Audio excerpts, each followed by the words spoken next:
Good evening, everyone. Hell's Unicorn here again, and this is going to be my comments and thoughts on the Ames, Iowa pre-straw poll debate.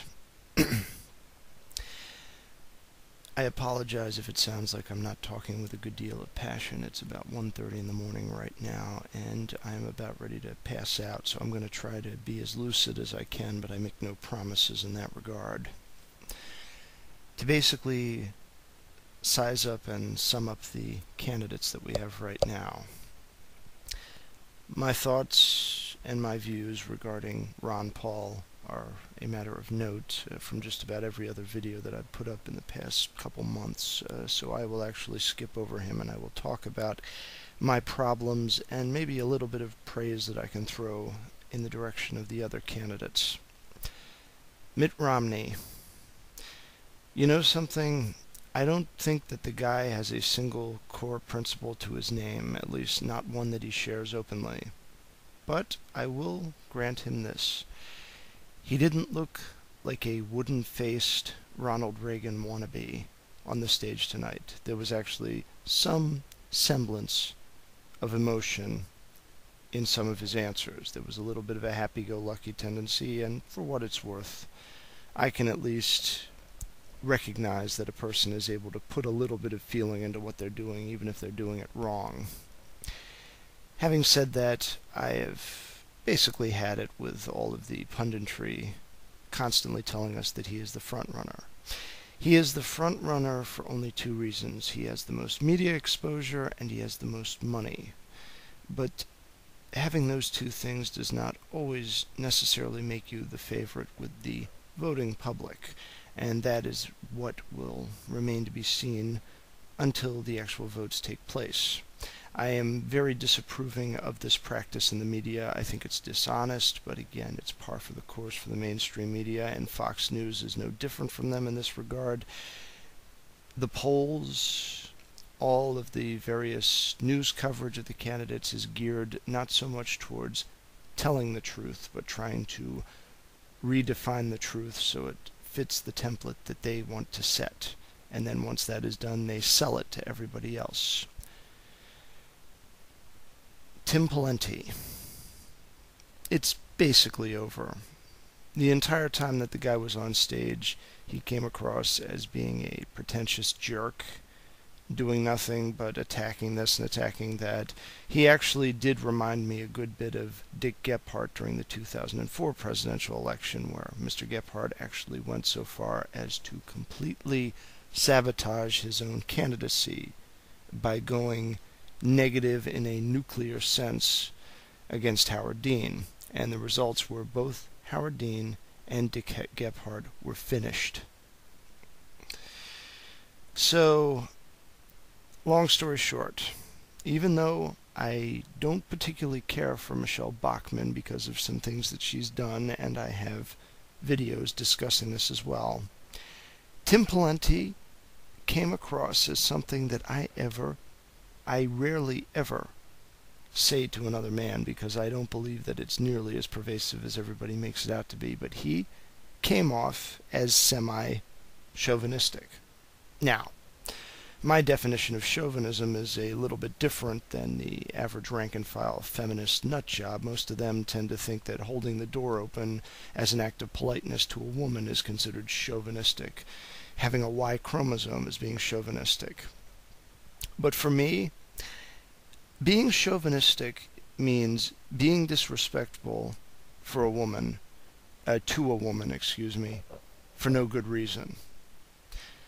The attacks were very petty. They dealt with peripheral issues, and they were basically criticisms on Bachmann's lack of an ability to get anything passed through Congress. Now, Mr. Pawlenty, being the executor, obviously has no idea how Congress works. Congresspersons should not really be measured by what they accomplish, but they should be measured instead by the tone that they set with regards to the debate in the legislative and or parliamentary process. And in that regard, Michele Bachmann has been very successful. She has been at the forefront of, I would call, the semi-libertarian Tea Party movement. I say, instead of semi, I should say pseudo-libertarian. There are some strands of libertarianism to be found in her rhetoric. The problem is that they are often confused and they are often intermixed with neoconservative rhetoric, particularly with regards to the issue of marriage laws from one state to the next. There is nothing in harmony with the basic understanding of the philosophy of liberty that justifies passing constitutional amendments defining marriage. Marriage, in the sense that she would define it, has already been defined, not by people, not by any one individual person with power, but by nature itself. Put together two Y chromosome toters or two XX chromosome toters and see how long it takes them to make a baby in that particular union. People are free to say what they want and do what they want within a particular context, in this case the context of not interfering with the liberty, life, and property of other people. That does nothing to change the definition of what marriage is in theory as well as in practice, or at least in an objective theory, so to speak, that is, in relation to the actual practice. Getting on to Michele Bachmann. You know something? I have to admit that although Tim Pawlenty reminded me a very good bit of Dick Gephardt, Michele Bachmann did not really remind me at all of Howard Dean, and she doesn't.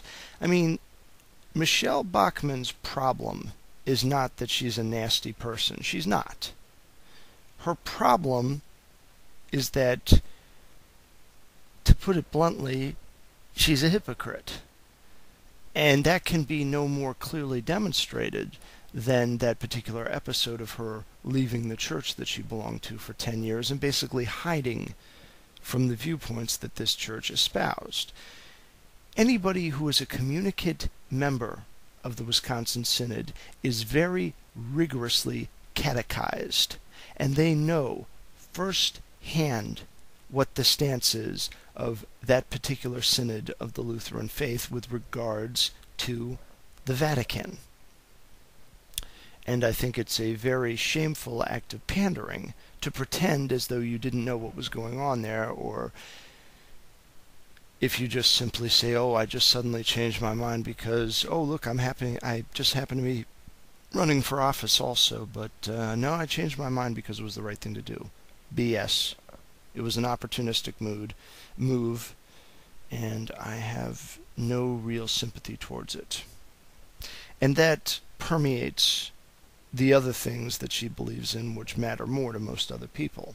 Things like her self-contradictory view regarding marriage laws, regarding foreign policy, regarding the debt issue. I mean, she is generally pretty well right on with her rhetoric, but when it comes to actual practice, you get a mixed bag. Don't even get me started on her support of the Patriot Act. That is utterly sickening. Anybody in the Tea Party claiming to want freedom and then saying we need the Patriot Act is a grade A idiot as far as I'm concerned. Rick Santorum. What I'm going to say about Rick Santorum is probably going to offend just about every single Roman Catholic subscriber that I have. And for that, I will apologize in the sense that what I am saying specifically pertains to him and not necessarily to any of you, depending on what your political beliefs are. If you're more in line with the way that I'm thinking, I accept you as a brother Catholic of the original early apostolic church persuasion as opposed to the post-Vatican II church that we have right now, and the post-Council of Trent church, which I am also diametrically opposed to.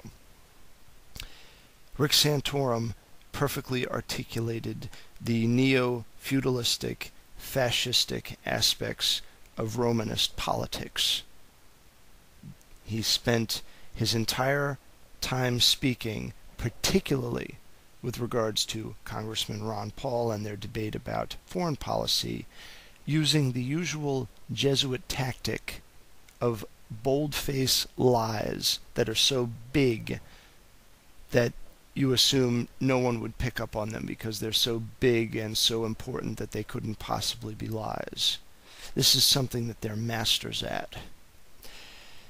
Rick Santorum told the obvious lie that all of us have heard before with regards to Iran and the events that took place in 1979. And of course his view of history is naturally selective. It doesn't take into account the earlier policy in the 1950s that we had at the behest of the British government, who the British government, God bless them, in addition to being unable to handle rioters, it seems they're unable to handle dealing with other countries in Europe in a war and constantly needing to drag us into it, which is what they did with World War I. Granted, it takes two to tango. We did elect a psychopath in Woodrow Wilson, and he dragged us into it, but he did it at the behest of those which he was their lapdog. I'm sorry, that's a very shoddy form of articulating my point, but that's what Woodrow Wilson was. He was Britain's lapdog, England's lapdog, the British Crown's lapdog. I don't want to be the British Crown's lapdog, and in the same respect, I don't want to be the Vatican's lapdog either. And with this old school hardline social conservatism in harmony with a neocon big government ideology just doesn't wash with me. So, Rick Santorum, I took great pride in voting against you the last time you ran for re-election in the Senate, and I will take just as much pride in not voting for you in this primary. And God forbid this guy get nominated. Rick Santorum, I think, is probably the only person out of this field that would make me so sick that I might possibly consider not voting at all. Because how can you endorse a system, yea, a country that puts that kind of a person in as one of the two potential future presidents of this country? Just can't do it. Herman Cain, Mr. Soundbites, Mr. Witty One-Liners, Mr. I don't give a shit. That's pretty much my take on him. Don't care. As far as I'm concerned, he's irrelevant. He needs to go back to making pizzas, or he needs to find a new profession, in the private sector where he can do more good, because he's not cut out for prime time in Washington, D.C.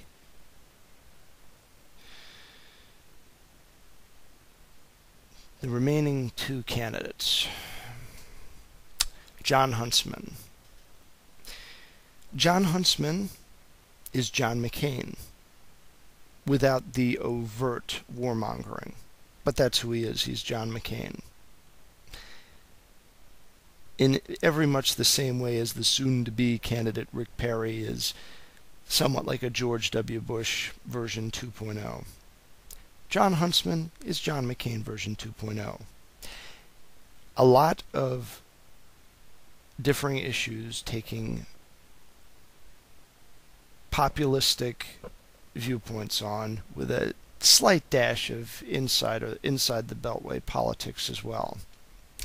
Jon Huntsman would make an ideal New England Republican, where he can basically say one thing when he's running for office in whatever state he's running in, and when he gets to Washington, D.C., he can actually follow through on it, and that's being a Democrat with an R next to his name instead of a D.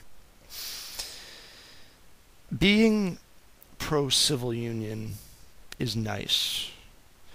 Being pro this and that, which is seen as more socially moderate, is nice.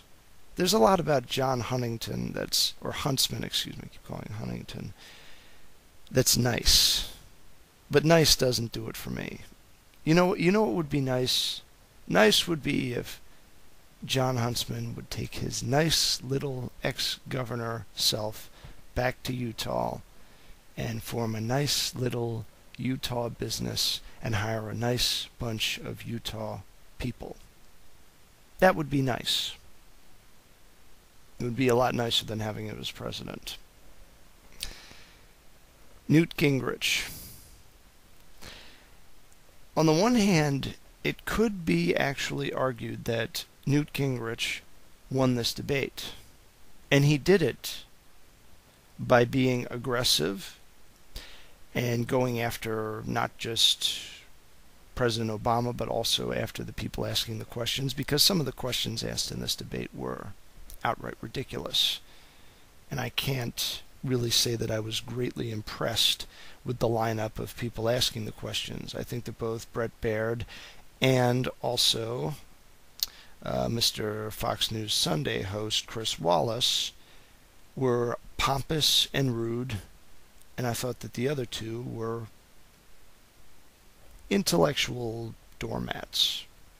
And they asked the questions, but they might as well have been computers just doing that voice talk while asking the questions. And the questions themselves were not usually that good. A lot of gotcha questions in there. I'm not really big on these gotcha questions. You know, they might make for a good soap opera, but it doesn't really do much for actually dealing with the various issues that affect this country.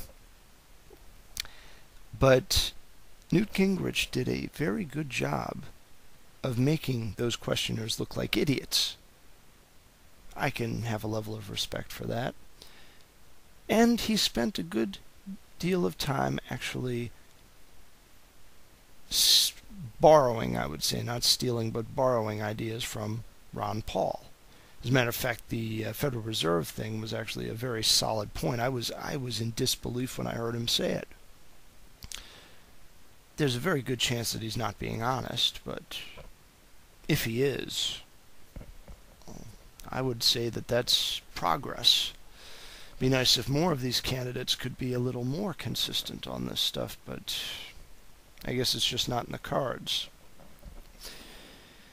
I'm going to wrap this up by just saying a few things with regard to some of the people that I have discussed and debated with about this debate since it wrapped up.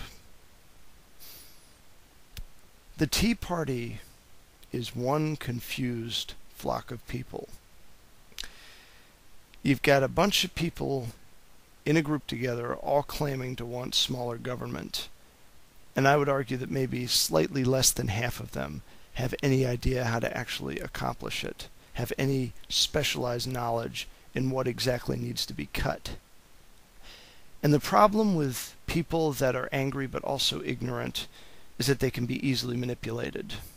And the truth is, a lot of these people in the Tea Party movement are gradually and unintentionally being weaned off of the big government neoconservatism / neo-Trotskyism of the Bush administration. And some of them are still clinging on to some of the uglier points of that era in America's history. The Patriot Act, the unnecessary hostility towards other nations that haven't done really much of anything to us. Some of them have elected idiot leaders that have said stupid things, such as the case with Iran, but the things that he says do not warrant us going into that country and bombing it back into the Stone Age, which is what a number of these people on this stage tonight were probably thinking about doing or saying. They just can't, because there's actually somebody on that stage that would call them on it, and plenty of people in the audience to heckle them for saying that crap. I actually am somewhat impressed that enough Paul supporters actually got into this debate to give Rick Santorum his just due when he started going on and on about this and that with regards to Iran. There are people out there that will shout at you from the audience if they know that you're lying. And that's what happened.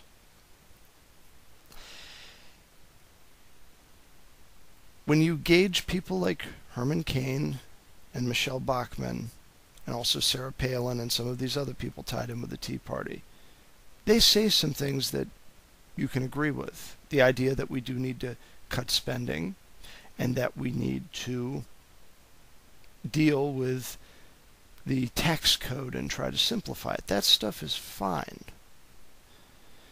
But unless you look at the whole big picture, which also includes foreign policy, monetary policy, and a host of other issues with regards to constitutional government, you're not really going to get to anything resembling smaller government and more efficient government.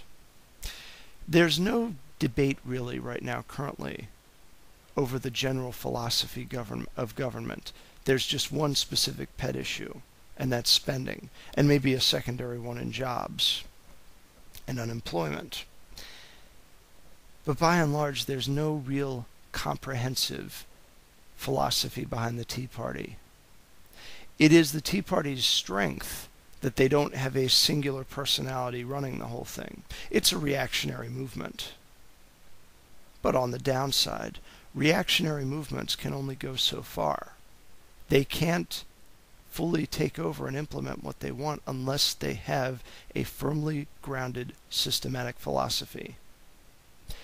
And the only thing really resembling consistent philosophy with regards to these Tea Party people is that they all hate Barack Obama, which is fine.